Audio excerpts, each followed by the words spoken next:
একটা জগৎ বিখ্যাত দাজ্জাল আছে, আপনার নাম শুনে হবেন, দাজ্জাল বিন ইহুদি। নাম শুনেছেন? আব্দুর রাজ্জাক বিন ইউসুফ নাম শুনেছেন? ওকে দাজ্জাল বিন ইহুদি বলবেন, নেকি পাবেন।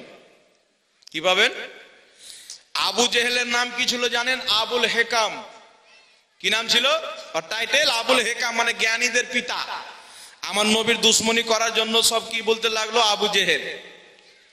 তো এ নবীর দুশ্মনী করেছেন, একে ইবলিস বিন খবিস, যতবার বলবেন তত নেকি পাবেন। এ বলছে কিয়ামতের ময়দানে প্রশ্ন করা হলো কোন পীর ওলি বাঁচাতে পারবে কিনা, শাফাত করতে পারবে কিনা। এ কাঠমুন্সি বলছে কিয়ামতের ময়দানে পীর ওলি তো থাক, আমাদের নবী তো ভ্যাল ভ্যাল করে তাকিয়ে থাকবে মিজানে আমলে, যে আমার নেকির পাল্লা ভারী হচ্ছে না গুনহার পাল্লা ভারী হচ্ছে। ওর ইমান আছে, ওর বউ তালাক হয়ে গেছে, শাশুড়িও তালাক হয়ে গেছে, বুঝতে পারছেন? বলছেন নবী ভ্যাল ভ্যাল করে থাকবে, পাগলা কুত্তা কোথাকার, নবীর গুনাহ আছে রে বোকা। নবীর নিয়ে আমল নাপা হবে মিজানে। আরে মিজানে আমলের দিকে আমার নবী কোন গুনহেগার উম্মতের যদি নেকি এবং গুনহাকে নাপা হয়, গুনহার পাল্লা ভারী হয়, আমার নবী মুস্তাফা নিজের রহমতের দৃষ্টি যদি মিজানের পাল্লাতে দিয়ে দেয়, আর গুনহার পাল্লা হালকা হয়ে নেকির পাল্লা ভারী হয়ে যাবে। সুবহানাল্লাহ, সুবহানাল্লাহ। আমার নবীর যদি দৃষ্টি হয়ে যায়, জাহান্নামী জান্নাতে হয়ে যাবে। তাই কিয়ামতের ময়দানে প্রত্যেক নবী বলবেন, ইজহাবু ইলা গায়রি, আমি করতে পারবো না, অন্য কাউরির কাছে যাও। মা আমিনার লাল, আব্দুল্লাহর নয়নতারা মুহাম্মদ রাসূলুল্লাহ বলবেন, আনা লাহা, আমার কাছে এসো। যেখানে কেউ কোনো কাজ করতে পারে না, মুহাম্মদ রাসূলুল্লাহর কাজ হয়ে যায়। বল সুবহানাল্লাহ, সুবহানাল্লাহ। নবী বলছেন শুনো, কিয়ামতের ময়দানে আমার নবীর শান হলো, নবীর মান হলো, যেখানে আদম আলাইহিস সালাম কোনো উপকার করবেন না, ইব্রাহিম আলাইহিস সালাম কোনো উপকার করবেন না, ঈসা আলাইহিস সালাম কোনো উপকার করবেন না। প্রত্যেক নবী বলবেন, ইজহাবু ইলা গায়রি, অন্য কাউরির কাছে যাও, আমি পারবো না।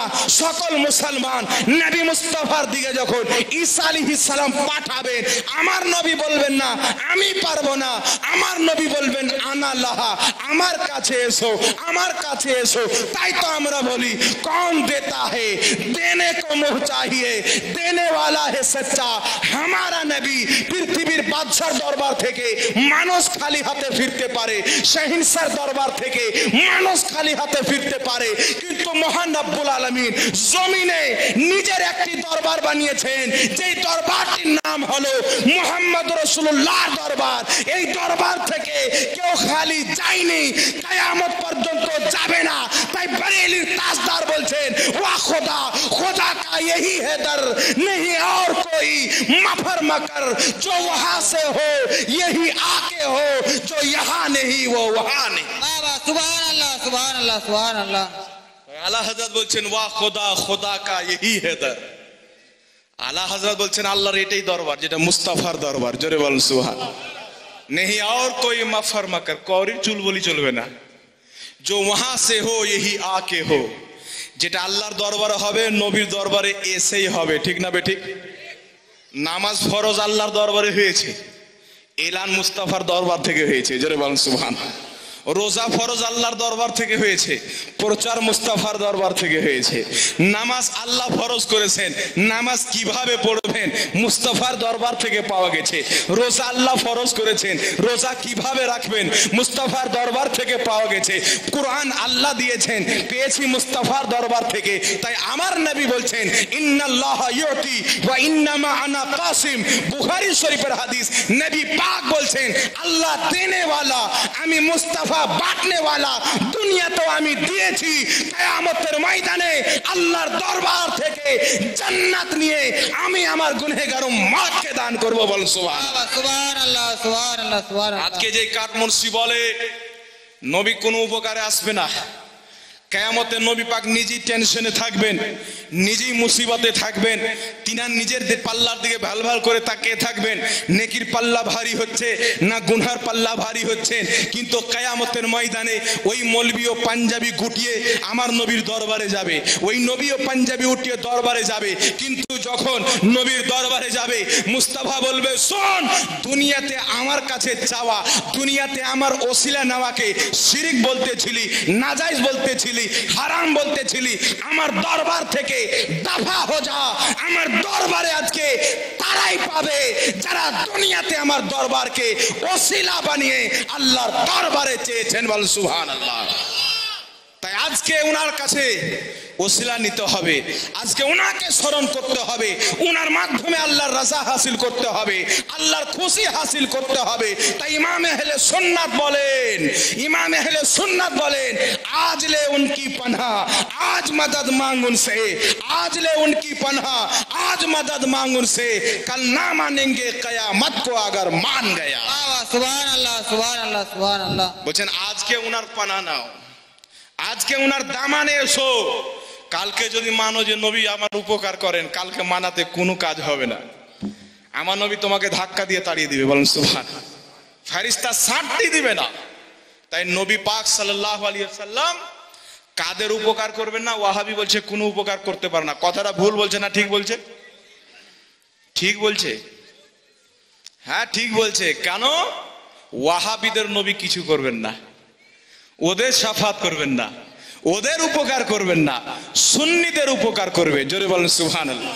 তাই আমরা বলি না, হরদম জবা সে নিকালো শফিআনা মুহাম্মদ, সব সময় আমাদের শাফাতকারী মুহাম্মদ রাসূলুল্লাহর গুণগান নিজের জবান থেকে বের করো। জোরে বলেন সুবহানাল্লাহ।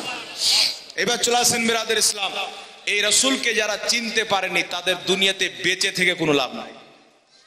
নাম দিয়েছে মুসলমান, নাম দিয়েছে মুসলমান, আজকে তোমাকে হাত বানার বাহানাতে, আমিন বলার বাহানাতে, সহি হাদিসের বাহানাতে তোমাকে কোথায় নিয়ে যাচ্ছে জানো? আজকে যারা দুনিয়া ত্যাগ করে আল্লাহকে খুশি করে নিজের কবরে চলে গেছে, দেখো পৃথিবীতে যাদের মাজারে গুম্বাদ আজকে পর্যন্ত চমকিচ্ছে, তারা কি ইসলাম বুঝতো না?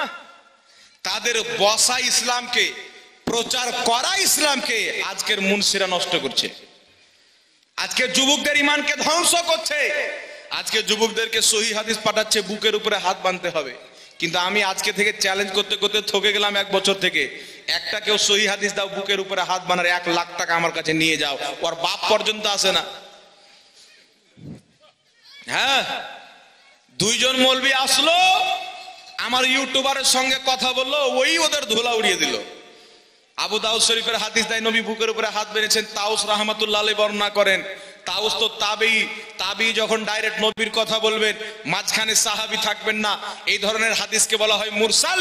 আর হযরতে তাউসের একাধিক মুরসালকে নাসিরউদ্দিন আলবানী আহলে হাদিসদেরই বাপ, সে বলেছে জয়ীফ। আর আবু দাউদ এসে বলছে সহি। তাহলে বুঝতে পারছেন, এক জায়গায় একই জিনিস জয়ীফ, এক জায়গাতে সহি, মানে বুঝতে পারছেন এখানে ঈমান লুটতে হবে। তাই আপনাকে যখন পাঠিয়ে দিবেন এটা সহি হাদিস, আপনি জানেন সহি কোনটা জয়ীফ কোনটা? আমাদের কাছে কেন আসে না? এতই যখন ওদের সহি হাদিস আছে, তো আমাদের কাছে আসা তো দরকার, আমাদেরকে পাঠানো তো দরকার, কিন্তু আমাদের কাছে আসবে না। কেন জানেন? কেন আসবে না জানেন? ও জানে যে আমরা চোর আর এরা পুলিশ। আর চোর যখন পুলিশের কাছে যাবে ধরা পড়বে না, গ্রামে যখন ঘুরবে তখন দেখবেন বাপরে লাট সাহেবের বেটা চুরি করে সে 5 লাখ 10 লাখ টাকা, এমন ভাবে ঘুরছে মনে হচ্ছে এলাকার ডন। আর একটা পুলিশের গাড়ি লাইট দিচ্ছেন, ফু ফা কুকুরের মতো লুঙ্গি উঠিয়ে পালাচ্ছে। তো এরা হচ্ছে চোর, আমাদেরকে দেখলে এরা পালাতে আরম্ভ করে দেয়। বুঝতে পারছে?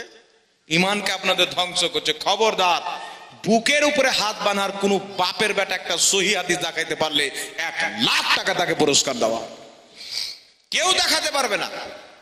আর একটা হাদিস বলে বুখারী শরীফের, জেরা বলা হয় এই কবজির এখান থেকে, আর ওয়ারালাই এখান থেকে, যেখান থেকে এখানকে বলা হয় জেরা। নবী জেরাতে জেরা রাখলেন, কিন্তু বাঁধলেন কোথায় এটা হাদিসে উল্লেখ নাই। তো বলছে এখানে যদি বাঁধি তো অটোমেটিক বুকে আসে। বুকে আসে? জিসিপি দিয়ে চাড়বেন তেবি বুকে আসবে। হ্যাঁ, এখানে হাত রাখেন আপনি, ওদের কথা নিয়ে এখানে যদি রাখেন এইভাবে ছাড়েন তো কত দূর আসছে? নাভির কাছেই আসছে। তো এটা ওদের মতন যারা বোকা গাধা ওদের কথা বিশ্বাস করবে, ওদের নামাজও যাবে, আমও যাবে, ছালাও চলে যাবে। তাই যারা হানাফি মাযহাব মোতাবেক নামাজ পড়ে এদের নামাজ 100% গ্যারান্টি সঠিক। জোরে বলতে হবে সুবহানাল্লাহ। আরে তুই তোর 50 শেখের কাছ নামাজ শিখেছিস যে নবীর গুস্তাখি করে, নবী কি করতে পারবে? যে নবী চাঁদকে দুই টুকরা করেছেন, যেই নবী সূর্যকে ফিরিয়ে দিয়েছেন, যেই নবী সাল্লাল্লাহু আলাইহি ওয়াসাল্লাম অসংখ্য সাহাবাকে জান্নাতি হওয়ার বাশারাত দিয়েছেন, যেই নবী হাত তুলে দোয়া করেছেন আল্লাহ জাহান্নামীকে জান্নাতি বানিয়ে দিয়েছেন, যেই নবীর ইশারাতে সূর্য পাল্টে দিয়েছেন, যেই নবীর ইশারাতে পাথরকে আল্লাহ কলমা পাঠ করেছেন, ওই নবী মুস্তাফা কিয়ামতের ময়দানে আল্লাহর দরবারে সিজদায় পড়ে কান্না করবে। বুখারীর হাদিস, আল্লাহ বলবে মাহবুব মাথা তুলো, তুমি যা চাইবে আমি আল্লাহ তোমাকে তাই দেব। বলুন সুবহানাল্লাহ। আমার নবী বলবেন আল্লাহ আজকে আমি তোমার কাছে কিছুই চাই না, আমি দুনিয়াতে না খেয়ে পেটে পাথর বেঁধে থেকেছি, 2 টাইমের খাবার তোমার কাছে চাইনি। ইয়া রাব্বাল আলামিন, আমি ঝোপার পাট্টিতে বাস করেছি, আমি বিল্ডিং তোমার কাছে চাইনি, আমি সোনা গয়না তোমার কাছে চাইনি। আমি রাহমাতুল লিল আলামিন আয়েশাকে বলেছিলাম ইয়া আয়েশা তো লাউ শি'তু লাসারাত মাই জিবালুজ যাহাব, এই আয়েশা আমি যদি চাই আমার পিছন সোনার পাহাড় চলবে। আমি নবী মুস্তাফা যদি মাটিকে ইশারা করতাম মাটি সোনা হয়ে যেত, পাথরকে ইশারা করতাম পাথর সোনা হয়ে যেত। কিন্তু আমার বাড়িতে যখন 2 দিন 3 দিন চুলা জ্বলে না, আমি পেটে পাথর বেঁধে রেখেছি। রব্বুল আলামিন তোমার কাছে কিছুই চাইনি, শুধু একটাই জিনিস, যখন মায়ের পেট থেকে এসেছিলাম রব্বি হাবলি উম্মতি বলে কেনেছিলাম, এখন পর্যন্ত তোমার দরবারে রব্বি হাবলি উম্মতি বলে কাঁদছি। আল্লাহ তুমি আমার উম্মতকে আমাকে দিয়ে দাও, আমার উম্মতের গুনাহ মাফ করে দাও, আমি আমার পাপী উম্মতকে জাহান্নাম থেকে বের করে জান্নাত নিয়ে যাব। বলুন সুবহানাল্লাহ সুবহানাল্লাহ সুবহানাল্লাহ। আমি আমার পাপী উম্মতকে জাহান্নাম থেকে বের করে জান্নাতে নিয়ে যাব। আল্লাহ বলবে মাহবুব মাথা তুলো, তুমি যা চাইবে আমি তোমাকে তাই দেব। বলুন সুবহানাল্লাহ। বুখারী শরীফের হাদিস পড়েন, আল্লাহ বলছেন মুহাম্মদ মাথা তুলো, আমার নবী মাথা তুলছেন না, আল্লাহ বলছেন তুলো, তুমি যার শাফাত করবে, তুমি যার শাফাত করবে তার শাফাত করা হবে, যার বকশিশ চাইবে তাকে ক্ষমা করে দেওয়া হবে। জোরে বলতে হবে সুবহানাল্লাহ। তাই ইবনে মাজাহ শরীফ সহিহ হাদিস, আমার আপনার নবী বলছেন শাফাআতি লি আহলিল কাবাইরি মিন উম্মতি, আমার শাফাত হচ্ছে আমার উম্মতের বড় বড় পাপীদের জন্য। এই পাপী মুসলমান, তুমি তোমার জীবনে 10 বছর 11 বছর বয়সে তোমার উপরে নামাজ ফরজ হয়েছে, বলো তুমি কত নামাজ ছেড়েছো, কতবার দাড়ি কেটেছো, কত জায়গাতে খারাপ ভাষা ব্যবহার করেছো, পিতা মাতাকে কষ্ট দিয়েছো, তোমার এত গুনাহ আছে, তোমার জন্য তো জান্নাত নাই। তুমি এত পাপ করেছো, তোমার জন্য তো জান্নাত নাই। তুমি তো নিরাশ হয়ে পড়বে তোমার গুনাহ যখন তোমার চোখের সামনে ভাসবে। কিন্তু মা আমেনার লাল, উম্মতের গমখার, মুশকিল কোশা নবী, যিনি উম্মতের মুশকিলকে দূর করে দেয়, টেনশনকে মিটিয়ে দেয়, বিপদকে দূর করে দেয়, সেই রহমাতুল লিল আলামিন বলছে হে আমার উম্মত, যারা আমার কলমা পড়েছো, আমাকে মুহাব্বত করেছো, আমার তাজিম করেছো, আমার সম্মান করেছো, আমার প্রতি ঈমান রেখেছো, শোনো আমি তোমাদেরকে জাহান্নামে জ্বলতে দিব না। আমি মুস্তাফা যতই গুনাহ থাকুক তোমাদের শাফাত করে আমি তোমাদেরকে জান্নাত নিয়ে যাব। সুবহানাল্লাহ জোরে বলতে হবে সুবহানাল্লাহ। তাই বড় বড় পাপীকে নবী জান্নাতে নিয়ে যাবে। আর আজকে সুন্দর 2 ওয়াক্তের নামাজ পড়ে বলছে নবী কিছু করতে পারে না, নবী কিছু করতে পারে না। 2 ওয়াক্তের নামাজ পড়ে চুলবুলানি, তোর নামাজ কি রে? ইবলিসের 6 কোটি বছর নামাজ তোর মতন ছিল, ইবলিসের 6 কোটি বছরের সেজদা তোর মতন ছিল। ইবলিসের বিশ্বাস ছিল আমি এত ইবাদত করেছি, আদমকে সেজদা না করলে কি হবে রে? আল্লাহ দেখিয়ে দিল কি হবে। দেখালছে কিনা? কি দেখালছেন?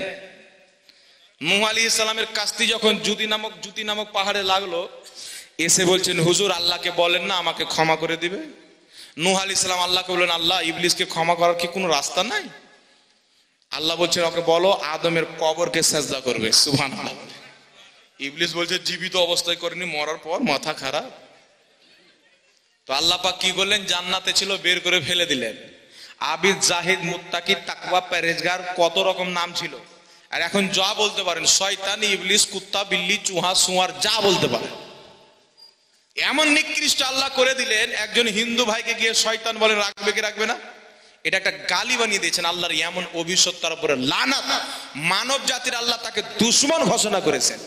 আল্লাহ বলছে, শুনো, যাদের অন্তরে আমার নবীর আদব নাই, তারা হিন্দু ভাইদেরও দুশমন, তারা খ্রিস্টানদেরও দুশমন, ইহুদিদেরও দুশমন, মানব জাতিরও দুশমন, আল্লাহরও দুশমন, ফেরেশতারও দুশমন। আর যাদের অন্তরে নবীর মহব্বত আছে, তারা নবীরও আশিক, আল্লাহরও বন্ধু। বলেন সুবহানাল্লাহ। তারা নবীরও আশিক, আল্লাহরও বন্ধু। তাই বিরাদে ইসলাম, নবীর যারা আদব করেছেন, জিবরিল হয়েছেন, মিকাইল হয়েছেন, ইসরাফিল হয়েছেন, ইসরাইল হয়েছেন, চারজন ফেরেশতা, সব ফেরেশতার বড় হয়ে গেছেন। আর ইবলিস সবার বড় ছিল, নবীর বেয়াদব করে শয়তান হয়ে গেছে। হয়েছে কি হয়নি? তাহলে আজকে কাঠ মুর্শিদের মধ্যে নবীর আদব আছে? যাই হোক, একটা প্রশ্ন এসেছেন, মহিলাদের জন্য কিছু বলবেন, সাথে এটা কি? আচ্ছা আচ্ছা, এখানে লিখে বলেছেন মহিলাদের জন্য কিছু বলবেন, সাথে নামাজি হয় সমাজে, মানে সমাজে যেন নামাজি হয়। আর ইমানটা ঠিক করেন, তারপর নামাজ পড়বেন। ইমান যদি আপনার বিচি কেটে পালিয়ে তো নামাজ নিয়ে কি করবেন? লোটা বদনা ফাঁকা। বস্তাতে যদি মাল না থাকে, কোনো বোকা হে জলপাইগুড়ি থেকে বস্তা ধুয়ে নিয়ে আসবে, আর ওই বস্তাতে 2-4 কেজি সোনা ভরে দেন, তো কেউ ছাড়বে? কত মারামারি, কাড়াকাড়ি লেগে যাবে, তখন পুলিশেরও লোভ বেড়ে যাবে। পারবে কি পারবে না? তো আগে ইমান বাঁচাতে হবে বাবজি। নামাজ ফরজ, এটা জানেন না আপনারা? জানেন না? আমি নামাজ সম্পর্কে অবশ্যই বলবো, আর কয়েকজনকে ইনশাআল্লাহ নামাজি বানিয়ে যাবো ইনশাআল্লাহ, আপনারা রেডি থাকবেন। তার আগে আমি ইমান আকীদা মজবুত করেন, আর মানুষকে জাহান্নামী বানার যে পদ্ধতি, কিছু কাটমুনসি আহলে হাদিস নামে বেরিয়েছে, দেওবন্দি নামে বেরিয়েছে, বলছে মানুষ মরে গেলে 40 চাহরম। কোন হাদিসে কোন বাপের বেটা দেখাইতে পারলে আমি জুতোর গলা মালাই দেবো। পাগলা কুত্তা, 40 দেখাইতে পারলে গোলাতে জুতোর গলা মালাই দেবো। আচ্ছা, 40 বলে হাদিসে থাকবে? বলেন তো, হাদিসে কি থাকবে? ইসালে সওয়াব। কি থাকবে? ইসালে সওয়াব। কোরআন হাদিস আছে মসজিদ বানাও, আছে না নাই? কেউ যদি বলে যে হলদি বাড়িতে মসজিদ বানাও, আমাকে হাদিসে দেখাইতে হবে, জুতা খাবে কি খাবে না? হলদি বাড়ি তোর বাপ নিয়ে যাবে, আল্লাহর কাছে লিখিয়ে নিয়ে আসবে কোরআন পাকের কাজ। তো 40 চাহরো মানুষ মারা গেলে কোরআন খতম, কলমা খতম, তসবিহ তাহলিল, এগুলা কোরআন হাদিসে কেউ দেখাতে পারবে না। কোরআন হাদিস তো তোরা জানিস না, 6টা হাদিস দেখেছিস, পড়িস নি, না কি বলেন? 6টা হাদিস বাদে আর কোনো হাদিসই চোখে দেখেনি। তাই বলছে কোরআন আর 6টা হাদিসে দেখাইতে হবে। উরি বাপরে, 6টা হাদিসই মানতে হবে, নবীর বাকি হাদিসগুলো কোথায় যাবে? আমার নবী বলেছেন 6টা হাদিসে যদি আমার হাদিস আসে তো মানিও, আর বাকি হাদিসের কিতাবে আসলে মানিও না। এইরকম কথা কি আমার নবী বলেছেন? আমি বললাম, শুনো, আমাদের দিকেও 40 চাহরম, কোরআন খানি, কলমা খানি কিছুই হয় না যখন কুত্তা মরে, ঠিক না ঠিক? যখন গরু মরে, যখন বকরি ছাগল মরে, তো তোমাদের দাম কুত্তা বিল্লি গরু ছাগলের চাইতেও কম আল্লাহর দরবারে, তোদের কিছু নাই। আর আমাদের মানুষের দাম আল্লাহর দরবারে সমস্ত মাখলুক চাইতে আলা। তারা মরার পরেও যখন আমরা দোয়া করি, আমাদের নেকি করে তার নামে পাঠাই, আমার আল্লাহ তার কবরে পৌঁছে দেয়। বল সুবহানাল্লাহ। এখন শুনেন, একটু মশলা ক্লিয়ার করলেন। একটা ভাদর মাসের চ্যাপটা বিলাইতি কুত্তা বেরিয়েছে, চ্যাপটা মলবি। বিলাইতি কুত্তা দেখেছেন? দেশি কুত্তা আর বিলাইতি কুত্তার মধ্যে তফাৎ আছে না? আছে না নাই? একটা একটু পাতলা হয় দেশিটা, আর যেটা বিলাইতি হয় ওটা গাভোয়া হয়। কিছু বড় লোক দেখবেন এয়ারপোর্টে নিয়ে ঘোরাঘুরি করে না? হ্যাঁ, কোরআন মানুষ যখন মরলো, কোরআন হাতে করে চললো।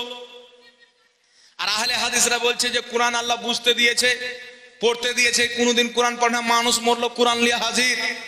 তো মানুষ মরার ওসিলাতে কোরআন পড়ছে, তো আল্লাহর কালামিনার পড়ছে, গান বাজনা তো পড়ে না, ঠিক না ঠিক?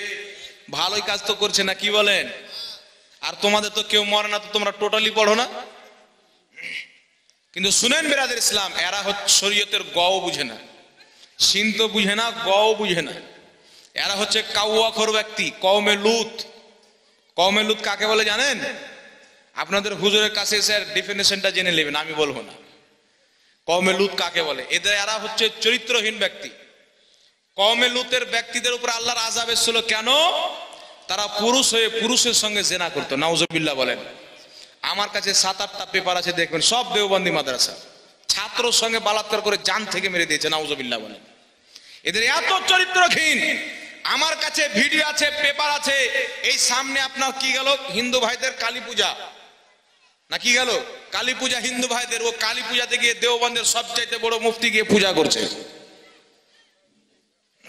আর আমরা মাজারে গিয়ে দোয়া করলে নবীর সুন্নাত, নবীর সুন্নাত করলে শিরিক, শিরিক। আর হিন্দু ভাইদের সঙ্গে মন্দিরে গিয়ে পূজা করলো, এটা কি ঈমান? এটা ঈমান হলো? আমি যদি মিথ্যা বলে আমার কাছ থেকে ভিডিও নেবেন, যদি সামনে না আসেন ফোন করে দিবেন, হোয়াটসঅ্যাপে পাঠিয়ে দিবেন, হুজুর ভিডিওটি পাঠান, ভিডিও পাঠিয়ে দেবো, ফটো পাঠিয়ে দেবো। কয়েকটা ভিডিও আছে। মন্দিরে গিয়ে পূজা করছেন, হিন্দু ভাইদের দেবী দেবতার গলাতে মালা দিচ্ছেন, তবু এরা পাক্কা মুসলমান। আর আপনি আল্লাহওয়ালাদের মাজারে গিয়ে দোয়া করে দেন তো শিরিক। বলেন নাউজুবিল্লাহ। আমার নবী নিজেই সাহাবায়ে কেরামের কবর জিয়ারত করতে গিয়ে দোয়া করেছেন। জোরে বলেন সুবহানাল্লাহ। তো কথা হচ্ছে বিরাদর ইসলাম, মৃত্যু ব্যক্তির নামে 40টা চাহরম করা যাবে কিনা এই মশলাটা জানবেন। জোরে বলতে হবে। কোরআন পড়া যাবে কিনা জানবেন। আজকে জাহিলদের কথা চলবে না। কোরআন হাদিসের ব্যাখ্যা যে মুহাদ্দিস, যে ইমামগণ করেছেন, তাদের ফতোয়া আমাদেরকে মানতে হবে। জোরে বলেন সুবহানাল্লাহ। এর হাইসিয়ত কি আছে? যারা 4 লক্ষ 5 লক্ষ হাদিসের হাফিজ, তাদের ফতোয়াকে মানবো। এদের পেটে যদি লাত মারেন তো 4টা হাদিস বের হবে না। 4টা হাদিস বের হবে না। পরের বাপের খেয়ে খেয়ে পেটকে চামড়া করে দিয়েছে। আর আমাদেরকে সুন্নিদেরকে বলে সিন্নিখোর, জিলাপিখোর। ইবনে মাজাহ শরীফের মধ্যে একটি অধ্যায় আছে বাবুল হালওয়া, হালওয়া খাওয়ার অধ্যায়, হালওয়া খাওয়ার বর্ণনা। কি হাদিস আছে? মায়েশা বলছেন নবী পাক সাল্লাল্লাহু আলাইহি সাল্লাম ইউহিব্বুল হালওয়া ওয়াল আসালা, মিষ্টি জিনিস খেতে, হালওয়া খেতে আর মধু খেতে খুব ভালোবাসতেন। সুবহানাল্লাহ বলেন। তা জিলাপি মিষ্টি না খাট্টা? তো জিলাপি খাওয়া নবীর সুন্নাত, তাই আমরা জিলাপি খাই। তোমাদের বাপ রশিদ আহমদ গাঙ্গুহি লিখেছে কাউয়ার মাংস খাওয়া সওয়াব, তোরা কাউয়া খা না। কি বলেন? ওয়াহাবিদের গুরু বলেছে কাউয়ার মাংস খাওয়া সওয়াব। কিতাব আমার গাড়িতে রাখা আছে। একটা কথাকে কেউ যদি প্রমাণ করতে পারে যে যেই কিতাবের হাওয়ালা দিয়েছে ওই কিতাবের মধ্যে নাই, 1 লাখ টাকা আমি দেবো। চোরের সাজা যেই, ওই সাজা আমি নেব। করি বাপ টাকা আজকে পর্যন্ত পারিনি, আর ইনশাআল্লাহ পারবে না। তো জিলাপি খাওয়া নবীর, সিন্নি খাওয়া নবীর সুন্নাত। আর এই ওয়াহাবিদের গুরু রশিদ আহমদ গাঙ্গুহি লিখতেছে ফাতাওয়া রশিদিয়ার মধ্যে কাউয়ার মাংস খাওয়া সওয়াব। নাউজুবিল্লাহ বলবেন না। আর কাউয়ার মাংস খাওয়া সওয়াব, এই ফাতোয়ার উপরে দারুল উলুম দেওবন্দের ছাপা কিতাব ফাতাওয়া রশিদিয়ার মধ্যে লিখছে মন্দিরের প্রসাদ খাওয়া সঠিক। নাউজুবিল্লাহ বলবেন না। তাহলে কি বুঝতে পারলেন? আমার আল্লাহ বলছে হারামখোর, আমার আল্লাহ বলছে নালায়েক, তুই আমার নবীর সুন্নাত মিষ্টি জিনিসকে নিয়ে ঠাট্টা করছিস, তোকে কাউয়া খাওয়াবো, প্রসাদ খাওয়াবো। তো কালো কাউয়া তোদের নসিবে, আর মিষ্টি জিলাপি নবীর সুন্নাত আমাদের নসিবে। জোরে বল সুবহানাল্লাহ। গুটখা কাউয়া, আবার টিকটিকে মেরে বলছে গুটকা খোর। আমাদের সুন্নি আলিম কিছু খাই না, পান, পান খাওয়ার কারণ বলছে গুটকা খোর। আমি ওই প্যাটলা মৌলবীকে বলবো, বাংলাদেশে দেওবন্দীদের সবচাইতে বড় বাপ নুরুল ইসলাম অলিপুরি জর্দা দিয়ে পান খায়। বিশ্বাস না হলো ভাড়া আমি দেবো, আমার সাথে চল, ওর মাদ্রাসাতে গিয়ে দেখিয়ে আসো। বাংলাদেশে দেওবন্দীদের সবচাইতে বড় বাপ নুরুল ইসলাম অলিপুরি, সার্চ করবেন ইউটিউবে, বক্তব্য দিচ্ছে, দাঁত বের হচ্ছে তো কালো কুত্তা হয়ে আছে, মানে পান খেয়ে খেয়ে দাঁতকে জ্বলিয়ে দিয়েছে। তো তোমাদের বাপ তো জর্দা দিয়ে পান খাই, তো তোরা কি করে হলি? গুটকা খোর হলি, কি করলি? ফুটকা খোর হলি। আর ওদের ছোট বাপ, এই যে নাম শুনেছেন ইয়াসিন মৌলভী, ওর ছোট বাপ রেজাউল করিম আবরার, মোবাইল আমি ডাউনলোড করে রেখেছি, বলছে জর্দা খাওয়া হারাম কোথাও বলা নাই, তাই জর্দা খাওয়া হালাল। কে বলছে? ইয়াসিনের ছোট বাপ, বাংলাদেশে দেওবন্দীদের গুরু, ওদের মুনাজির। আর ওদের বড় বাপ অলিপুরি জর্দা দেওয়া পান খায়, আর ছোট বাপ বলে জর্দা খাওয়া জায়েজ। তাহলে চিন্তা করেন, সুন্নি মৌলবীদেরকে বলছে গুটকা খোর, তো তোরা তো জর্দা খোর হলিবে, জর্দার গুটকাতে তফাৎ কি? একই পর্যায়ের মাল। আর ওই দেওবন্দীদের গুরু রশিদ আহমদ গাঙ্গোহী, যাকে তারা গৌসে আজম লিখে রেখেছে, ও নিজের কিতাব ফাতাওয়া রশিদিয়ার মধ্যে লিখেছে খৈনি খাওয়া মোবা জায়েজ। কি খাওয়া লিখেছে? খৈনি খাওয়া যায়।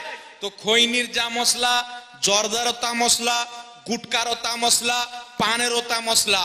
তো গুটকা বা খৈনি খাওয়ার জন্য তুমি যদি কাউকে টিটকারি মেরে ছোট করার জন্য গুটকাখোর বলো, তোমার বাপ নুরুল ইসলাম জর্দাওয়ালা পান খায়, তোমার বাপ আবরার বলেছে জর্দা খাওয়া যায়, তো তুমি তো গুটকাখোরের জন্মা ছেলে হলে। তাহলে সুন্নি মৌলবি গুটকাখোর, আর তুই গুটকাখোরের জন্ম সন্তান, কি হলো? ওদেরই মৌলবি তো লিখে রেখেছে। তো নিজের বাপের মৌলবি পড়ো। গুটকা খেলে হারাম কাজ কেউ করলো না, দৃষ্টিগতভাবে মানুষ খারাপ মনে করে, তাই না? যেখানে জ্ঞান কম, ইসলাম সম্পর্কে সব মানুষ জানে না, সাধারণ মানুষ করে মৌলবি সাহেব মানুষ পান খাচ্ছে রে, মানুষ ভাবে কি ভাবে না। কিন্তু শরীয়তে পান খাওয়া হারাম নাই। মানুষের দৃষ্টিগতভাবে কিছু জিনিস খারাপ হতে পারে, কিন্তু যে সেই জিনিসটা খাওয়া কি আছে, এমন জিনিস আছে না যেটা খাওয়া হারাম, কেউ খেলে আমাদেরকে ঘিন লাগে, কিন্তু খাওয়া হালাল আছে। কিন্তু আমাদেরকে খারাপ লাগে, কেমন করে খাই রে, কিন্তু যে খাচ্ছে ওর জন্য ঠিক আছে। বুঝতে পারছেন কথা আমার? তো গুটকা খাওয়ার চাইতে কাউয়া খাওয়া বেশি জঘন্য, ঠিক না বে ঠিক? তো এই কাউয়া খোর বলছে যে মানুষ মারা গেল, কোরআন শরীফ পড়ছে, 40 জাহান করছে, কোন হাদিসে যদি দেখাইতে পারে আমি জুতোর গলা মালাই দেবো। তুই হাদিস মানিস? তুই তো হাদিস নামেনি মুসলমান। আর যে হাদিস নামেনি মুসলমান হয়, ও পথভ্রষ্ট হয় না, হেদায়েতকারী হয়। পথভ্রষ্ট হয় না। এখন আপনাদেরকে আমি হাওয়ালা দিচ্ছি, শুনেন। মানুষ মারা যাওয়ার পর, একদিন পর হোক, 2 দিন পর হোক, 3 দিন পর হোক, 4 দিন পর হোক, 5 দিন পর হোক, 20 দিন পর হোক, 30 দিন পর হোক, 40 দিন পর হোক, 1 বছর পর হোক, মৃত্যু ব্যক্তির নামে মানুষজনকে একত্রিত করে খাওয়া দাওয়ার ব্যবস্থা করা শুধু জায়েজ নয়, সওয়াবের কাজ আছে। বলেন সুবহানাল্লাহ। সুবহানাল্লাহ, এখন সুবহানাল্লাহ। দলিল নিতে হবে, শুধু বলে দিলে হবে না, দলিল লাগবে কি লাগবে না? শুনেন, কারো যদি সন্দেহ হয়, আমি যে দলিল দিচ্ছি এক্ষুনি আমার কাছে আসেন। আমার গাড়ির ডিগ্গিতে বই রাখা আছে, একটা বক্স শুধু কিনেছি, কিতাবপত্র ভরে রাখি, কোথায় জালসা গিয়ে বক্তব্য দেবো, কেউ যদি ধরে নেয় ওখানে ওর বাঁশ বাজিয়ে চলে আসবো। আমি দলিল দিচ্ছি, শুনেন। মৃত্যু ব্যক্তির নামে খাওয়া দাওয়া করা চলবে কি চলবে না? নবম শতাব্দীর মুজাদ্দিদ ইমাম জালালউদ্দিন সিউতি রাহমাতুল্লাহ আলাইহি, জগৎ বিখ্যাত ইমাম, যে ইমামকে আহলে হাদিসও মানে, দেওবন্দিও মানে, আমরা আহলে সুন্নাত ওয়াল জামাত, নবীওয়ালা ওলিওয়ালাও মানি। বলেন সুবহানাল্লাহ। ইমাম সিউতি রাহমাতুল্লাহ আলাইহি নিজের কিতাব আল হাবিলিল ফাতাওয়া 2য় খণ্ডের মধ্যে স্পষ্টভাবে একটি হাদিস উল্লেখ করেছেন, সনদ সহ হাদিসটি উল্লেখ করার পর ওই হাদিসের সকল বর্ণনাকারীকে তিনি সহিহ বলে আখ্যায়িত করেছেন। সাইয়েদনা তাউস রাহমাতুল্লাহ আলাইহি বলেন, সাহাবায়ে কেরামের জামানায়, আমরা তাবিনের জামানায় কেউ যখন মারা যেত, সাহাবায়ে কেরাম তাবিনগণ ওই জামানায় তাদের নামে 7 দিন পর্যন্ত মানুষকে খাওয়া দাওয়া করাতো। জোরে বলেন সুবহানাল্লাহ। সুবহানাল্লাহ, সুবহানাল্লাহ, ইমাম সুবহানাল্লাহ। সিউতি আল হাবিলিল ফাতাওয়ার মধ্যে সহিহ সনদে হাদিস নিয়েছেন। আবু নঈম আসবাহানি রাহমাতুল্লাহ আলাইহি হিলিয়াতুল আউলিয়া 950 বছর কমবেশ পূর্বে লেখা কিতাবের মধ্যে সহ সনদে হাদিস নিয়েছেন। ইমাম ইবনে রজব হাম্বলি রাহমাতুল্লাহ আলাইহি আহওয়ালুল কুবুরের মধ্যে হাদিসটিকে নিয়েছেন। সাহাবায়ে কেরাম, তাবেঈনগণ, পূর্বসরী ইমাম মুহাদ্দিসিনগণ, মানুষ যখন মারা যেত, মৃত্যু ব্যক্তির নামে তারা মানুষজনকে দাওয়াত দিয়ে খাওয়া দাওয়ার ব্যবস্থা করতো। জোরে বলেন সুবহানাল্লাহ। সুবহানাল্লাহ, সুবহানাল্লাহ। এখন পিচকি মৌলবি বলবে ইয়াতিমদেরকে খাওয়া দাওয়া জায়েজ, গরিবের জন্য ওই খাবার জায়েজ নাই, ধনীর জন্য। গরিবের জন্য জায়েজ, ইয়াতিমের জন্য জায়েজ, ধনীদের জন্য ওই খাবারটা জায়েজ নাই। এটা ফাতোয়ার বাপ কোথায় থেকে পেল? আরে ধনী মানুষ তো মানুষ থাক, কুত্তাকে খাওয়ালেও জায়েজ, কিন্তু ওয়াহাবিকে খাওয়ালে জায়েজ হবে না। ওই কাঠমুনসিকে ও হারাম বলে, তোকে খাওয়ানো জায়েজ হবে? ওকে খাওয়ানো জায়েজ হয় না, বরং কুত্তাকে খাওয়ান তো নেকি পাবেন। একটি হাদিস শুনেলেন, সহিহ ইবনে হিব্বানের মধ্যে, আরো অনেক কিতাবের মধ্যে হাদিস। কওমে বানী ইসরাইল একজন ব্যক্তি, আমার নবী বলছেন, কূপের পাশে গেলেন, পিপাসিত হওয়ার পর পানি তুলে পান করবেন, সামনে দেখছে একটা কুকুর হাঁপাচ্ছে, সে চিন্তা করলো আমি যেমন পিপাসিত হয়েছি এই কুকুরটাও সেই রকমই পিপাসিত হয়েছে। তখন কি করলো, একডোল পানি তুলে পান করলো, আর একবার তুলে কুকুরকে পান করালো। আমার আল্লাহ বলছে, আমার আল্লাহ রসুল বলছেন যে মহান রব্বুল আলামিন আল্লাহ তাবারাক ওয়া তাআলা তার সমস্ত গুনাহ সঙ্গে সঙ্গে কুকুরকে পানি পান করার কারণে ক্ষমা করে দিল। জোরে বলতে হবে সুবহানাল্লাহ। তাহলে কি বোঝা গেল, কুত্তাকে খাওয়ালো জায়েজ, কিন্তু এই মৌলবি কুত্তা চাইতেও খারাপ যে ফিতনা ছড়ায়, এদেরকে খাওয়ানো জায়েজ নাই। কিন্তু শুনেন মিরাদের ইসলাম, আমি যেখানে থাকতাম মুর্শিদাবাদে, সেখানে একটা এলাকা আছে, 2-3 বার আমাকে ওখানে ডেকেছে মানুষ মারা যাওয়ার পর 4 দিন পর দোয়া খেরের জন্য। তো সেখানে আমাকে ডেকেছে, তো ওই পিচকা মৌলবিদের, কাওয়াখোর কওমে লুতদের মাদ্রাসার বড় বড় মৌলবি এসছে। ওরা বলছে হারাম না, ওই মৌলবি এসে যে 500 টাকা করে পাবে, 500 টাকা করে নিয়ে দোয়া করে মিলাদ করে প্যাট ভরে ডেকচি ভরে চলে গেল। আর তারপরের দিন আরেক জায়গায় বলছে মরা মানুষের নামে খাওয়া দাওয়া করা হারাম। আর তার আগে রাতে খেয়ে গেলে এখন হজম হয়নি, পাগলা কুত্তা কোথাকার। তুই খাচ্ছিস কেন রে বোকা, হারাম তো। এরা হচ্ছে মুনাফিক, নিজে ফাতোয়া দিবে হারাম, দাওয়াত দেন তো পাগলা কুত্তার মতন খাবে। কিছু কুকুর দেখবে গরু মরা দেখলে এমন ভাবে ছুটবে, সামনে যদি ট্রেন আসে ট্রেনকে ছিদ্র করে চলে যাবে। আর এমন ভাবে খাবে, মুখ লাগবে না, দাঁত লাগবে না, হাক লাগাবে, ও কুকুরই বুঝতে পারবে না। তো এই কাঠমুন্সি হারাম বলছে না, একে যদি দাওয়াত দেন তো এসে এমন ভাবে খাবে, ওর পেট এতটুকু আছে না, আরো এতটুকু হয়ে যাবে। তখন পায়জামার নাড়া বানার জন্য স্ত্রীকে ডাকবে, বান আমার হাত যায় না পেটে। তো এইরকম বোকা জাহিল মৌলবি। তো সাহাবায়ে কেরাম মৃত্যু ব্যক্তির নামে খাওয়া দাওয়া করিয়েছেন। কি করিয়েছেন? জোরে বলতে হবে। মৃত্যু ব্যক্তির নামে খাওয়া দাওয়া করিয়েছেন। 4 দিনে করার কারণে আমাদের দিকে চাহরম বলা হয়। কি বলা হয়? 4 দিনে করার কারণে চাহরম বলা হয়। যেমন 40 দিনে করার কারণে 40 বলা হয়, কিন্তু আসলে 40 চাহরম বলে উল্লেখ নাই। উল্লেখ কি আছে? সাহাবায়ে কেরাম মৃত্যু ব্যক্তির নামে মানুষজনকে খাওয়া দাওয়া করে ওই নেকিটা মৃত্যু ব্যক্তির নামে ইসাল করেন, পাঠান। বলেন সুবহানাল্লাহ। আর ওই নেকিটা মরা মানুষের কবরে যায়। আর মানুষকে খাওয়া দাওয়া করানোর নেকি, সেটা গরিবকে খাওয়ান, ইয়াতিমকে খাওয়ান, ধনীকে খাওয়ান, মৌলবীকে খাওয়ান, মাস্টারকে খাওয়ান, ডক্টরকে খাওয়ান, ইমানদারকে খাওয়ানো যায়। এই পিচকা কওমে লুত কাওয়াখোর মৌলবীদেরকে খাওয়ানো হারাম। বুঝতে পারলেন কথা আমার? আচ্ছা, আপনাদেরকে একটা আমি উদাহরণ দিই। আমার নবী সাল্লাল্লাহু আলাইহি সাল্লাম সাহাবীদেরকে পড়াইছেন কি পড়াননি? ইলম শিখাইছেন কি শিখাননি? সাহাবা কোরআন শিখেছেন নবীর কাছ, হাদিস শিখেছেন নবীর কাছ।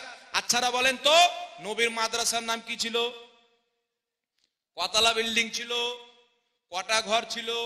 আবু বকর সিদ্দিক কার বাড়ি জাগির ছিলেন? কোন হস্টেলে ছিলেন? আছে। কিন্তু এখন মাদ্রাসার নাম পড়েছে কি পড়েনি?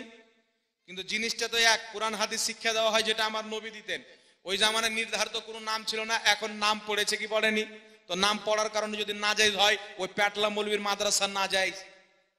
কবে ভাঙবে বলুক, আমরাই জিসিবি পাঠিয়ে দেবো ইনশাআল্লাহ, ভাড়া টাড়া কিছু লাগবে না, না কি বলেন?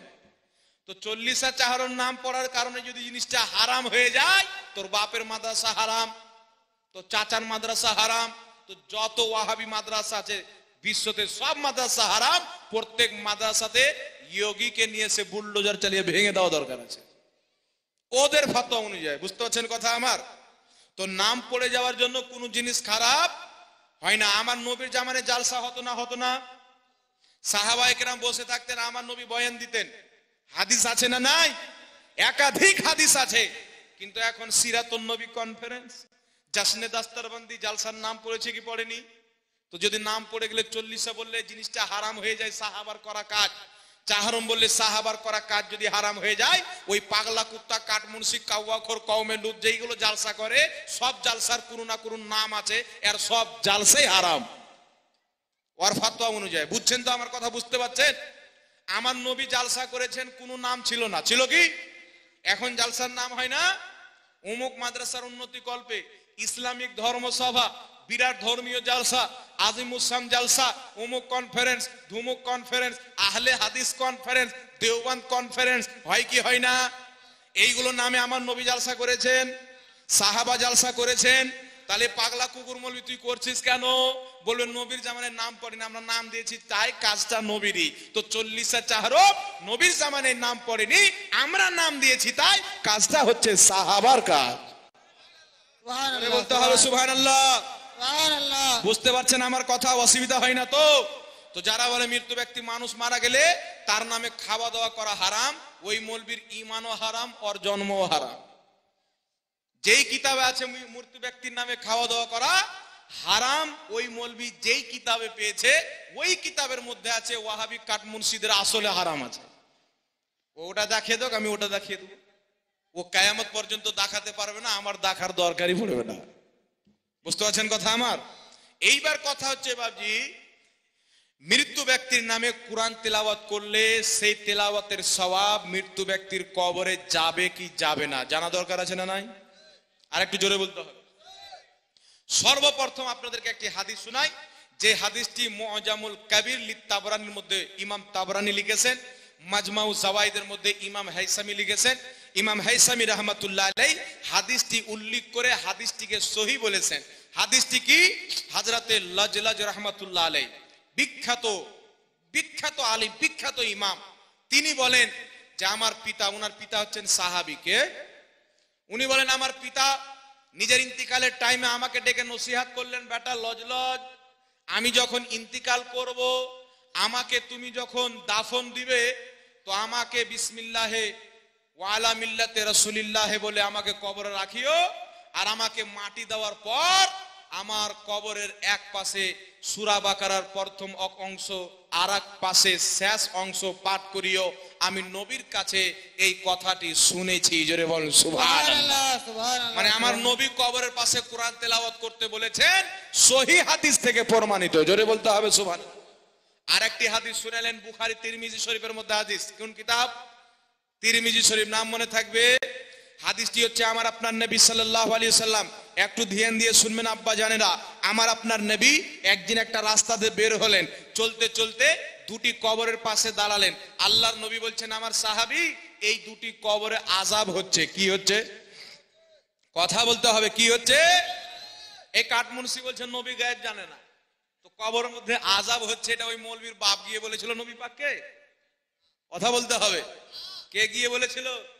আমার আল্লাহ ইলমে গায়েব ইলহাম করে দিয়েছেন, জোরে বলেন সুবহান। তাই আমাদের বিশ্বাস, আমাদের আল্লাহর জানাতে আমাদের নবী ইলমে গায়েব জানে, জোরে বলেন সুবহান। নবী পাক বলছেন আমার সাহাবী, হাদিসটি সহিহ দিয়ে যাচ্ছি, কোন বাপের বেটা জাল বা জয়ী প্রমাণ করতে পারলে 5 লাখ টাকা পুরস্কার দেওয়া হবে। আমার নবী বলছেন সাহাবী, এই দুটি কবরে আযাব হচ্ছে। সাহাবীর আকীদা ছিল নবী গায়েব জাননেওয়ালা, এরা দুনিয়াতে কি এমন কর্ম করেছে যে তার কবরে আযাব হচ্ছে। আমার রহমাতুল লিল আলামিন আনিসে বেকাসা মালিকে কোন মাকা নবী মুহাম্মদুর রাসূলুল্লাহ এটাও জানে যে কি কারণে আযাব হচ্ছে। সুবহানাল্লাহ বলেন।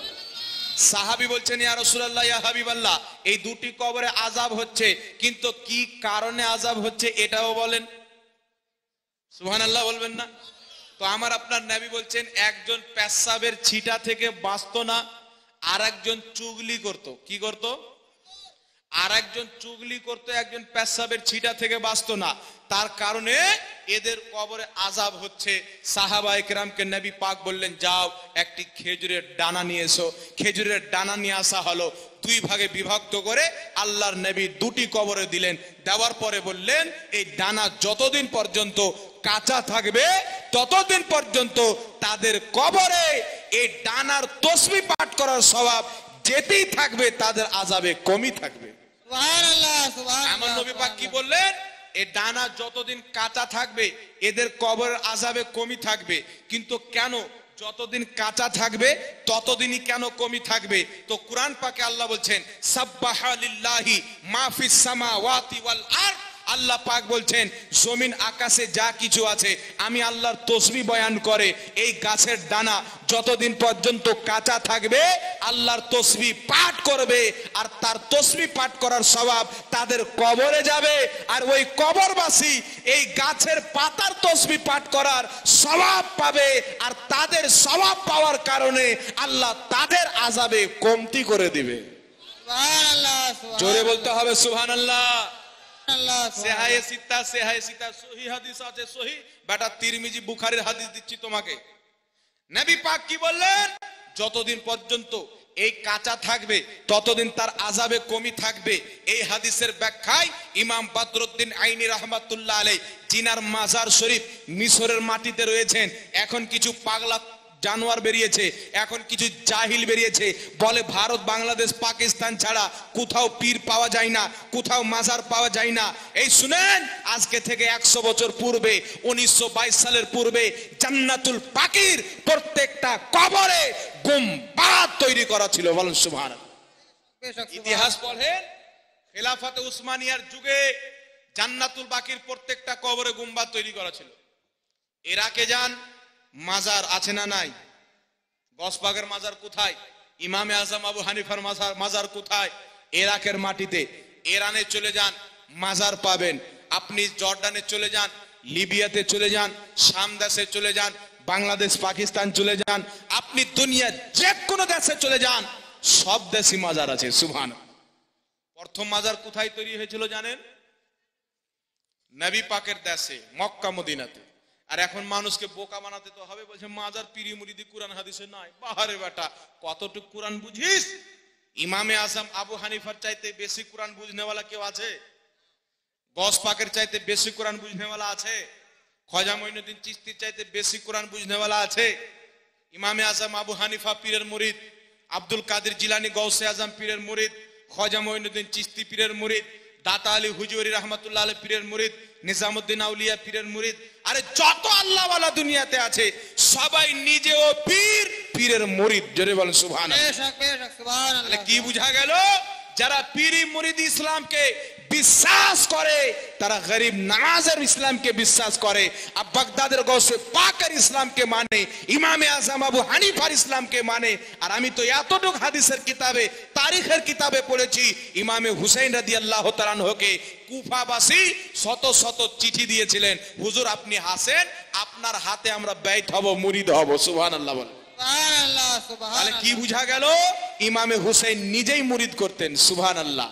হযরতে আলী রাদিয়াল্লাহু তাআলা আনহুর হাতে হযরতে তালহা মুরিদ হয়েছেন, আবু বকর সিদ্দিকের হাতে উমরে ফারুক মুরিদ হয়েছেন। পবিত্র কোরআনের সূরা ফাতহার 10 নম্বর আয়াত, সূরা মুমতাহিনার 12 নম্বর আয়াত, আমার নবী মুস্তাফার হাতে সাহাবা মুরিদ হয়েছেন, বাইত হয়েছেন। সাহাবার স্ত্রীগণ পর্দার আড়াল থেকে মুরিদ হয়েছেন। সুবহানাল্লাহ। তাহলে যারা বলে পীরি মুরিদি নাই, এরা কোরআন পাককেও মানে না। কারণ কোরআন পাকে আছে আমার নবী পীরি মুরিদি করেছেন। পীর বলা হয় যে মুরিদ করে, আর মুরিদ বলা হয় যে বাইত হয়। যে বাইত করে সে পীর, আর যে বাইত হয় তাকে মুরিদ বলা হয়। আপনি কোরআন পাক সূরা ফাতহার 10 নম্বর আয়াত পড়েন, আমার নবী নিজেই মুরিদ করেছেন। আল্লাহ বলেন, মাহবুব যারা তোমার হাতে বাইত করে আমি আল্লাহর হাতে বাইত করে। সুবহানাল্লাহ। সূরা মুমতাহিনার 12 নম্বর আয়াত, আল্লাহ বলেন, মাহবুব যে মহিলাগুলি আপনার হাতে বাইত করতে আসছেন, এই কথার উপরে যে আমি শিরিক করব না, গুনাহ করব না, আরো বিভিন্ন জিনিস, তুমি তাদেরকে ফিরিয়ে দিও না, বাইত করো। সুবহানাল্লাহ। তাহলে মহিলাদের বাইত হওয়ার জিকির কোরআন পাকে আছে, পুরুষদের বাইত হওয়ার জিকির আছে। আমার নবী নিজে বাইত করেছেন, আবু বকর সিদ্দিক বাইত করেছেন, হযরতে আলী বাইত করেছেন, ইমামে হুসেন বাইত করেছেন, ইমাম জাফর সাদিক বাইত করেছেন, আব্দুল কাদের জিলানী বাইত করেছেন, ইমামে আজম আবু হানিফা বাইত হয়েছেন, খ্বাজা মঈনুদ্দিন চিশতি বাইত হয়েছেন। যারা পীরি মুরিদিকে হারাম বলে এরা জাহিল, পাগলা, ভাদ্র মাসের কুকুর লোক। আলিমই হতে পারে না। এ কার শরীয়তকে মানে? এ আমেরিকা ইসরায়েলের বানানো শরীয়তকে মানে, ইহুদিদের শরীয়তকে মানে। মুহাম্মদ রাসূলুল্লাহর শরীয়তকে যারা মানে তারা কোরআন হাদিসকে বিশ্বাস করে। জোরে বলেন সুবহানাল্লাহ। এখন চলে আসেন মিরাজুল ইসলাম, ওই গাছের পাতা তসবিহ পাঠ করবে। ইমাম বদরুদ্দিন আইনি বুখারী শরীফের সারা উমদাতুল কারির মধ্যে লিখছেন, জিনাকে আহলে হাদিসও মানে, দেওবন্দিও মানে, আমরাও মানি। সেই কিতাবের মধ্যে লিখছেন, যদি একটা খেজুরের গাছের পাতার তসবিহ পাঠ করাতে গুনহেগারের যার কবরে আযাব হচ্ছে তার কবরের আযাবে কমতি হয়ে যায়, মুসলমান যখন অপর মুসলমানের জন্য আল্লাহর কালাম তেলাওয়াত করবে, কলমা শরীফ পাঠ করবে, তসবিহ তাহলিল পাঠ করবে, অবশ্যই তাদের সওয়াব মৃত্যু ব্যক্তির কবরে যাবে, আর তার কবরের আযাব আমার আল্লাহ তাবারাক ওয়া তাআলা কমিয়ে দিবে। জোরে বলেন সুবহানাল্লাহ। সুবহানাল্লাহ, সুবহানাল্লাহ, সুবহানাল্লাহ। তাই আল্লামা বদরুদ্দিন আইনি রাহমাতুল্লাহ আলাইহি বলছেন, জগৎ বিখ্যাত ইমাম, কবরের পাশে গিয়েও কোরআন তেলাওয়াত করা জায়েজ আছে, বরং সওয়াবের কাজ, বলেন সুবহানাল্লাহ। তো এইগুলো সব জাহিলরা প্রচার করে মানুষকে গুমরাহ করার জন্য, যে কোরআন তো আল্লাহ তাবারাক ওয়া তাআলা মানুষের শিক্ষার জন্য পাঠিয়েছে, তো মরা মানুষের নামে কেন পড়ছো? তো হজ তো আল্লাহর ইবাদত, ইবাদত না? সাহাবায়ে কেরাম নিজের মুর্দাদের জন্য হজ সুদ্ধাও করেছেন, আমার নবী অনুমতি দিয়েছেন। পানি পান করা এটা জিন্দার জন্য না মুর্দার জন্য? আপনাদের দিয়ে কেউ মরলে পানি পান করতে চায়? আবু দাউদ শরীফের মধ্যে হাদিস, সাদ বিন আবাদা রাদিয়াল্লাহু তাআলা আনহু আসলেন, হুজুর আমার মা মারা গেছেন, আমার মনে হয় আমি যদি থাকতাম সেখানে আমার মা কিছু সাদকা করতে বলতো। তো হুজুর এখন যদি আমি আমার মায়ের নামে সাদকা করি আমার মা উপকৃত হবে কিনা? আমার নবী বললেন অবশ্যই হবে। হুজুর আমি কি সাদকা করবো? রাসূল বললেন পানি। কি? জোরে বলেন, জোরে বলেন। পানি। সাদ বিন আবাদা রাদিয়াল্লাহু তাআলা আনহু নিজের মায়ের নামে বিশাল বড় একটা কূপ খুঁদলেন। কি খুঁদলেন? কূপ খুদার পরে বলছেন এই কূপটি সাদের মায়ের জন্য, পানি পান করবে বিশ্বের মানুষ, সওয়াব যাবে সাদের মায়ের কবরে। জোরে বলেন সুবহানাল্লাহ, সুবহানাল্লাহ, সুবহানাল্লাহ। তার কারণে বিরাদের ইসলাম মানুষ নিজের পিতার নামে, মাতার নামে, ভাই বেরাদার নামে, আত্মীয় স্বজনের নামে 4 দিন পর, 40 দিন পর, 20 দিন পর খাওয়া দাওয়ার ব্যবস্থা করে, পানি পান করার ব্যবস্থা করে, খাবার খাবে। এলাকার মানুষ গরিব গারবা, ফকির মিসকিন, ধনী আমির, তার সওয়াব মৃত্যু ব্যক্তির কবরে আমার আল্লাহ পৌঁছে দিবে। বলেন সুবহানাল্লাহ, সুবহানাল্লাহ, এটা সুবহানাল্লাহ। সাহাবার ইসলাম। আর বলে মৃত্যু ব্যক্তির জন্য খাওয়া দাওয়া করা হারাম, এটা ইহুদির ইসলাম। এরা আল্লাহর নবীর শরীয়তকে নষ্ট করছে, এরা সাহাবার দেওয়া ইসলামকে ধ্বংস করছে। আমেরিকা, ইসরায়েল, বার্তানিয়া, সৌদি আরবের রাজধানী রিয়াজে বসে যে মিটিং করেছে যে আমরা নতুন নতুন হাদিস ওয়াহাবি মতবাদের পক্ষে তৈরি করে যুবকদের হাতে দিব, হোয়াটসঅ্যাপে পাঠাবো, মসজিদ মসজিদ, মাদ্রাসা মাদ্রাসা, রাস্তাঘাট, দোকান মোকানে ফ্রিতে দিব। আর যেইগুলো অরিজিনাল হাদিস দুনিয়াতে ছাপা বন্ধ করে দিব। মুস্তাফার যে আসল হাদিস মিটে যাবে, আসল শরীয়ত মিটে যাবে, আর আমাদের বানা শরীয়ত চালু হয়ে যাবে। এটা আমার কাছে ভিডিও আছে, কাউকে লাগলে নেবেন। আমেরিকার পার্লামেন্টে কথা হচ্ছে। তাহলে এখন যুবককে পাঠাচ্ছে সহি হাদিস, এ মনে করছে বাপ রে বুকে হাত বানার সহি হাদিস পেয়ে গেছি। আরে বোকা, তোর ইমানকে চুরি করছে রে, তোর ইমানকে চুরি করছে, ও হাদিস বানিয়ে পাঠাচ্ছে তোমাকে। তাই সাবধান হয়ে যাও যুবক, এদের চাকর থেকে যারা বেঁচে যাবে তারা নাজাত পেয়ে যাবে। জোরে বলেন সুবহানাল্লাহ। আমার নবী বলেছেন এমন একটা জামানা আসবে কিয়ামতের পূর্বে, সকালবেলা মানুষ ঈমান নিয়ে যাবে, বিকালে কাফির হয়ে বাড়ি ফিরে আসবে।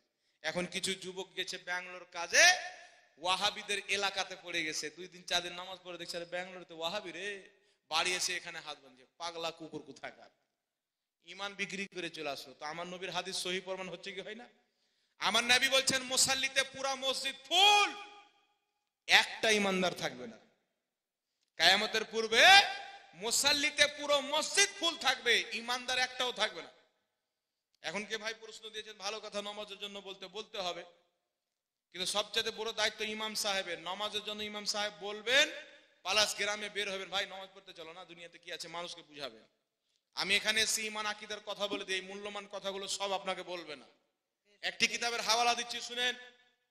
ইমাম ইবনে কুদামা রাহমাতুল্লাহ আলাইহি, যে কিতাবটি আমি আনিয়েছি বেইরুত লেবানন থেকে মুম্বাই থেকে আমি মাঙিয়েছি আমার নিকটে।